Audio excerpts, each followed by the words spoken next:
Today you are going to learn how to make a firm cake pop dough without frosting, how to roll round cake pops that have no flat bottoms. Are you ready to cake pop?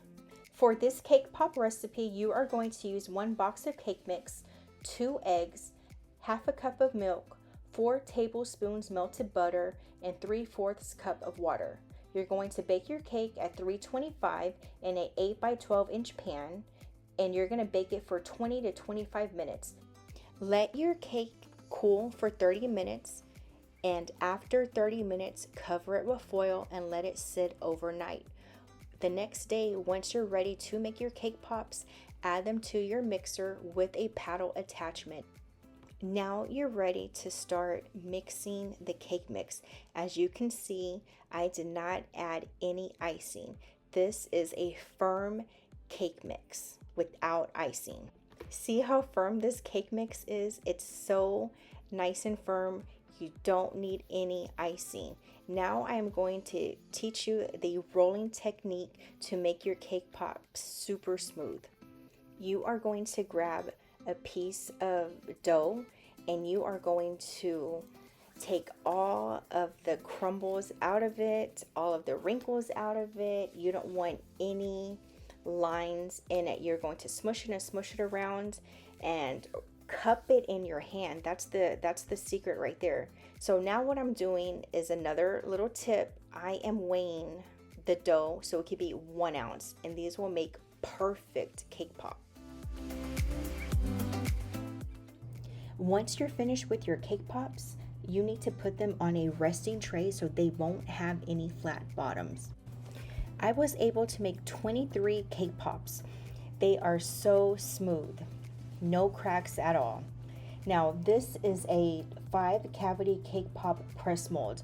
If you're having trouble rolling your cake balls, then this is a tool that you can use. You would put your dough in there and you would press it, and it would make your cake balls round. It's an easy tool for you to use.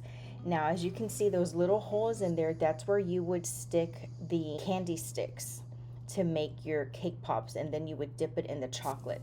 But I did not use sticks. I used paper straws, and they were too big.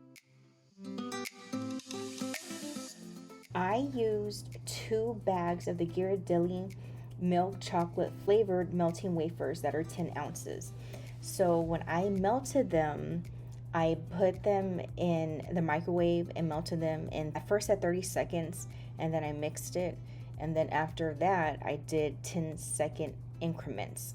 And so after 10 seconds I mixed the chocolate after every 10 seconds until it was all melted.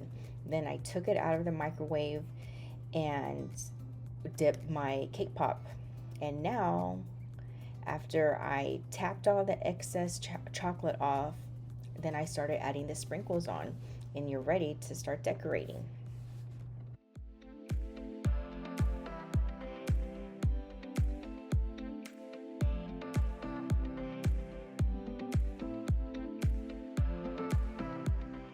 And you can add as much or as little sprinkles as you want.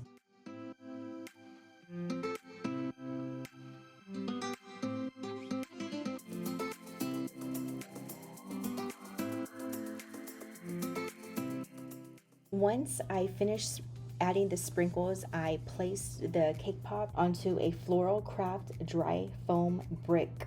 And then I started using a Wilton white sanding sugar. That looks like glitter. It is really pretty.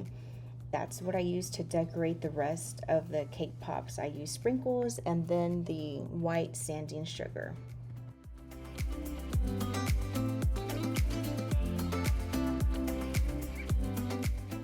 In addition to the cake pops, I decided to dip Jett puffed jumbo extra large marshmallows. I am using washi tape to secure the marshmallows, and I did that with the cake pops as well.